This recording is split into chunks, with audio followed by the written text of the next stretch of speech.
friendly place, right? Of death. It's irresponsible because I've got people I need to take care of, but it's like the only one who loses in my death is everyone else. Well, and also because What the fuck? So the question is, what do you guys still want to accomplish that you haven't yet?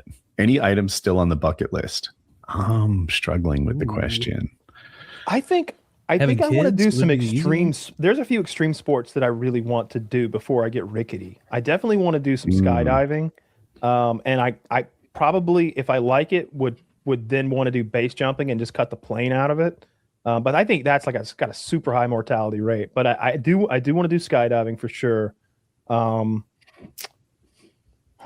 think skydiving is a lot safer than base jumping, right? I've got some base jumping is way more dangerous, I thought. You guys are agreeing. Yeah, that's what I said. Skydiving was safer. Yeah, base jumping, people more time to fix issues. Yeah, and yeah, for sure. And then they got some little ones like I definitely want to go to that sphere thing in Vegas. Like that's been on my list for a while now. I really want to go see. I want to take like maybe LSD or like ayahuasca, like something potent, and then I want to go into that sphere and watch something crazy. Like I want to see like Fantasia or like I've seen some of the shows they put on, and there's like mist, like real mist to go along with like misty like visuals. Yeah. And everybody's so hyped in there, it looks like a blast. They have those like 4D movies where they have little like actual physical little effects. Well, I think they do pyrotechnics sometimes, but they definitely do like this misty fog stuff. That'd be cool. I didn't even think about going to see the sphere. Yeah, another one would be I want to go to Japan. That's my last one. I'm sorry. That's a three that like popped to my head is like skydiving. I want to do that sphere thing, and I look at a cruise every year, and what I want to do is like a big cruise that I want to do the Alaskan cruise because I'm really interested in whales and the sea life, and I want to see tight. Like I want to see that's definitely on the list is an Alaskan cruise where like maybe you get on the boat at like San Diego or something, and you go all the way up and do this big loop and come back. Something what about like those Scandinavian cruises? Do you see a lot of whales there? I have no idea. Countries. I want to see I want to see big whales. Like I don't know if there's like a place to go to see big whales, but I want to see like sperm whales or something like that, like breaking out of the water and stuff. Sperm whales are the coolest whale, but I think we've talked about that before. Yeah, blue whales would be sick as hell to see. Like the size of like 6 school buses. Imagine an animal that big. That's just bananas.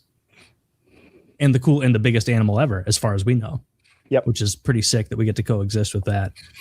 I'd want to go to Japan, and I want to do a real comparison of their sushi versus ours, their Japanese food versus ours, and just like feast for a week or whatever, and just eat a ton of Japanese food. I know that most of them don't speak English, but also a little limit is like I would never go to Japan fat because they don't play about that. They would be mean. They'd make fun of me on the fucking train. They'd like, oh, I'm a big fat American. Like, you just have to wait. They get fat too. Yeah. Have you seen the signs that they'll have at restaurants that say Japanese only? No. Yeah. Oh, well, I would go in with my fucking Mickey Rooney get up and just little glasses. Oh, yeah. No, I'd respect that. I'd be like, damn, someday I'll be Japanese. I don't think so. I'll grow incredibly intolerant. You were telling me how racist the Japanese Twitter was the other day. Like they don't even pull any punches with it. They're just like, oh, filthy monkey men, stay out of our island. Dude, the whoever the most racist man in America is can't hang with these fuckers. Like it's just like a random lady in Japan saying the most reprehensible things you can imagine about entire groups. And we can never coexist with them. They are not men. Yeah, like they're not people like we are. It's like, oh my god, these guys can't even coexist with them. Even in the whole point of Jim Crow was we found a way to make this work. No, not them. They don't play that. They had like 6 Indian guys show up on a boat, and they're like, they stink. Get them out. Like they're just immediately. Japan goes hard. They had that period of time where they were like completely isolated, and the rest of the world kind of advanced, and then they like there's then they had the opposite. The like some emperor or somebody was like, all right, we have fallen behind the times. I'm going to send emissaries to every part of this developed world, and you report back. And there are these great YouTube videos where it's like a Japanese explorer's take on America. And it's like this Japanese guy lands in San Francisco, and he's just remarking on what American society is like at the time, what our buildings are like, our culture. Like, you never say this to an American man. He will take it badly. Like little stuff like that. And then the same thing for like all of Europe and other parts of Asia. They're really good videos. That's cool. They have a cool culture. So what was yours? Going to Japan. Going to Japan, having kids. I wonder where else I would want to go. Like Europe would be neat, but I don't even know how I would narrow down where in Europe I'd want to visit. The like, fatherland. Obviously, the older stuff in Italy and Greece would be very tight to see all those ruins and everything. Germany wouldn't be high on my list. Maybe I'm just too uncultured. I don't know what really huge sites I'd want to see there. What is there huge? I mean, you're thinking of Auschwitz, aren't you? Well, that's in Poland. That's in Poland. Yeah. Well, I didn't know that. I'm worrying that Taylor and I knew it immediately. Oh no, that's a Polish trip. We did that years ago. I didn't know that. All right. As soon as we saved up enough, we hit up Auschwitz. Yeah, as soon as you said it wasn't in Germany, I thought it must be in Austria. We're standing on those famous railroad tracks, like high-fiving each other from one side to the other. Hitting the gritty on this. Everybody's very somber. We're coming out like Little Yachty, like. I mean, like they have a gift shop there. I think Anne Frank would have been a PKA fan. Just Bieber should for that. It's like you got the reference though. I appreciate it. Yeah. She would have been a believer. She would have been. Jesus. You know, she was a 13-year-old or whatever, and who was loving Justin Bieber more than 13-year-old girls back in the day. He was on target, I think. Safe bet. She seemed like also she had better taste. Having a gift shop at Auschwitz. Little gauche. That's so gauche, dude. If I were in charge, I would have been like, where do the proceeds go? That's a good one. You're going to sell t-shirts that say I went to Auschwitz and all I got with this lousy t-shirt. That's bananas. You're going to have an Auschwitz mug. Oh man, I would have shut that down. I would have been like, oh, what are you guys talking about? Hang on. I had to find out where the money went. It goes to support the maintenance and preservation of the memorial site, which kind of makes sense now. You're buying the merch to like keep the place preserved so that we never forget, no matter how hard we try. Can't fuss. Kyle, do you have any bucket list items you can think of? I did them. I the spear, the skydiving, and the cruise. Oh, you did. And perhaps mine are all like vacations you could do in like for like $12,000. Very achievable. You can knock 3 out in one foul swoop. You know. Mine are not going to happen, and that's a tricky thing. So I've got 2 in my head. One, the Intercontinental Divide is this, like, I guess, watershed that goes from South America to Alaska. It's a 3,000-mile trail. It'd be pretty neat to ride my motorcycle across the Intercontinental Divide, like up through South America. No, up through like all of North America, Central America to Alaska. That'd be dope. But man, 3,000 miles, that feels like it's a good 5 or 6 weeks away from home. And I've done that before. It was pretty selfish at the time. Low key, I'm really glad I did it. But once is probably enough of those big asks to leave her alone. Those are so long. And you almost need to do like that Chinese gambler did when he's off like playing 100 Millionaire Baccarat. He gives his wife like a little side hustle to do. She's playing like $50,000 hands of blackjack to keep her like. You almost need to send her on her own vacation where she's doing a thing. But then Colin's a thing too. It's really hard to pull off. And the other one I have in my head that I'd love to do but can't, I think, is sail around the world. I think that'd be super dope. It's just the kind of torture that I enjoy. And I think I'd wrap up that trip feeling like I accomplished something. But again, how does that happen in my world? Like I don't. Would you have to buy a boat? No, you could definitely go on somebody else's boat who's already doing the thing, and you pay with like a partial passage and take on responsibilities. Kyle's right, but that's not the dream. The dream is to be the captain, to solo this fucking shit. Yeah, that's who I want to be. I'll figure it out. A transatlantic, like, because that's my dream. If I was going to do this thing, everything. If he's going the whole world, yeah, transatlantic's another one. Like just go to the Italian Riviera. Doing what you're describing. I'm okay with that. That's everyone else's problem. Horn of Africa. I'm sure that's a friendly place, right? Of death. It's irresponsible because I've got people I need to take care of, but it's like the only one who loses in my death is everyone else. Well, and also because I'm the only one without a problem. you miss out on fun things. Potentially, you die. You roll the dice. You do what you get. Yeah, but you won't know you're missing out on them because you'll just cease to exist and all. Yeah. I would want to do that transatlantic thing, like the idea of sailing from, I don't know, Florida to maybe Gibraltar or something, like go all the way into the Mediterranean or something like that would be wacky. But just going to England or going to Spain, Spain would be the one. I've done that trip. I've gone from Florida through the Strait of Gibraltar, but on a big cruise ship. It wasn't like I earned it. It's not the same. You weren't the captain. I wasn't the captain. I wasn't the first mate. I was the guy. I don't even want that responsibility. I like the idea of like paying to be like a quasi deckhand with privileges. And like, I want to be involved with the decisions, right? I want you to call me and be like, Kyle, we were thinking about trimming the sails a bit. What say you? Mayhaps.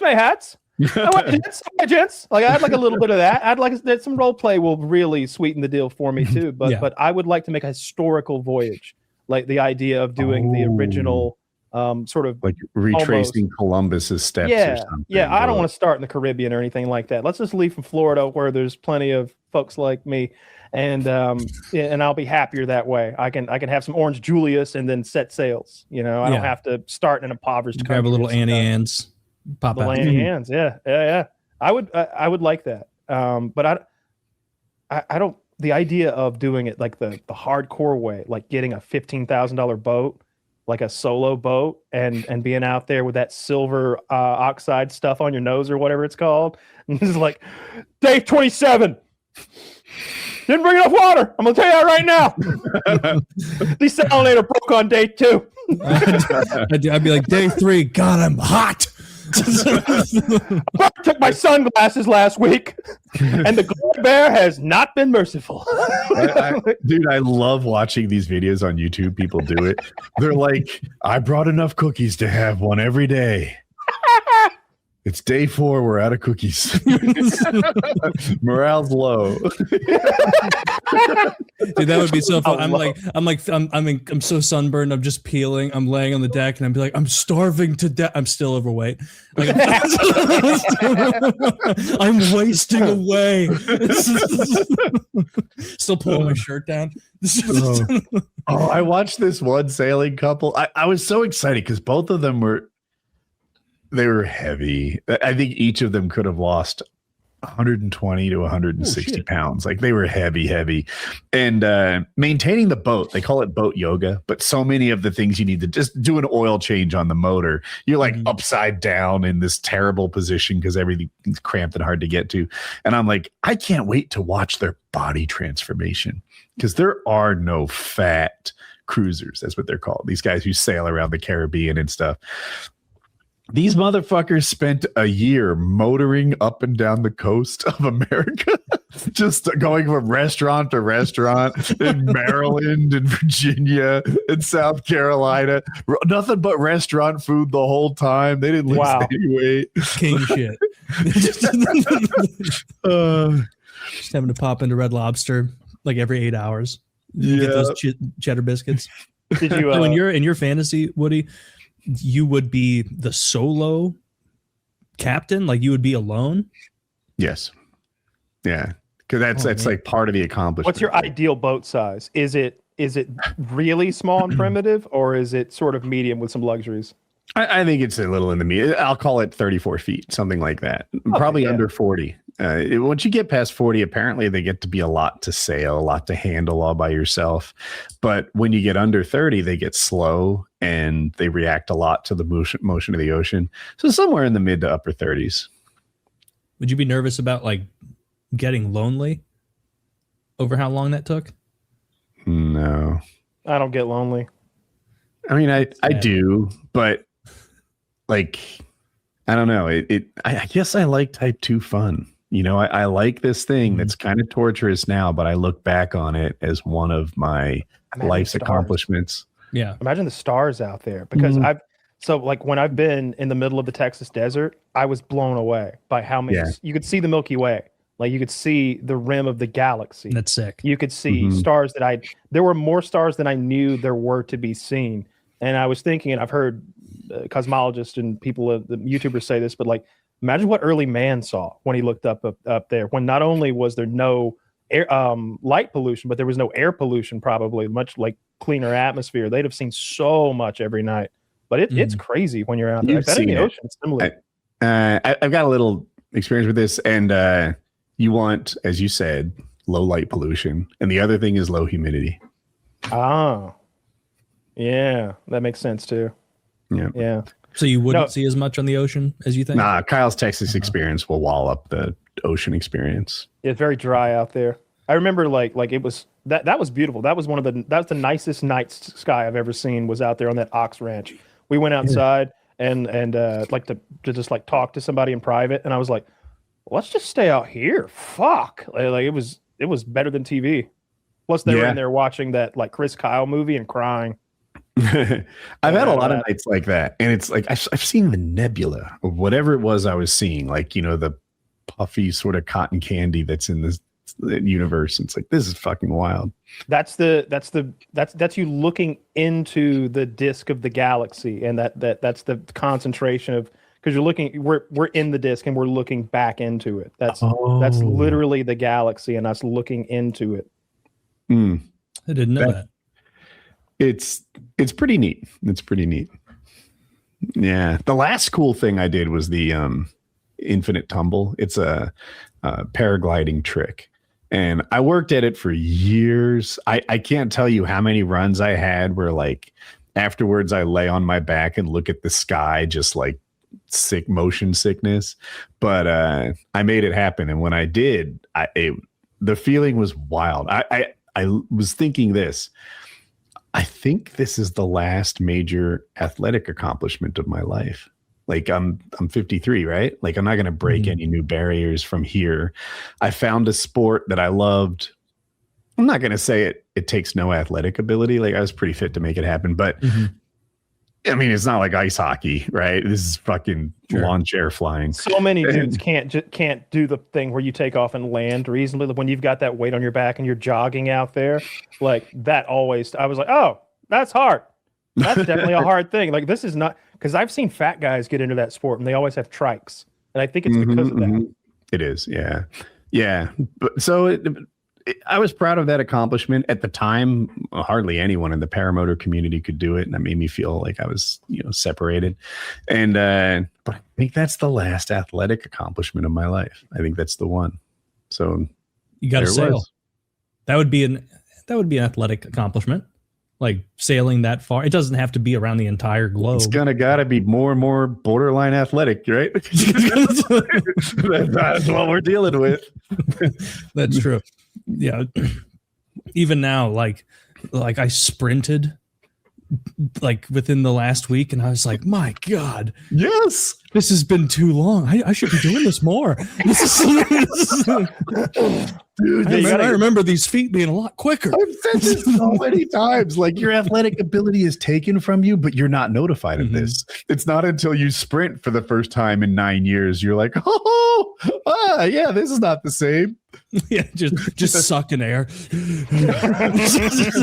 Yeah, I chased after my dogs a few weeks ago, and I was just full on fast and hard as I can go. And I was like, well, that's my exercise for 2026. And there's no way, even sprinting, you can keep up with those horses. No, they were younger at the time, so it was almost a tie. But at this point, I'm smoked. There's no chance. This is the best day of my life. Either subscribe, donate, or get the fuck out.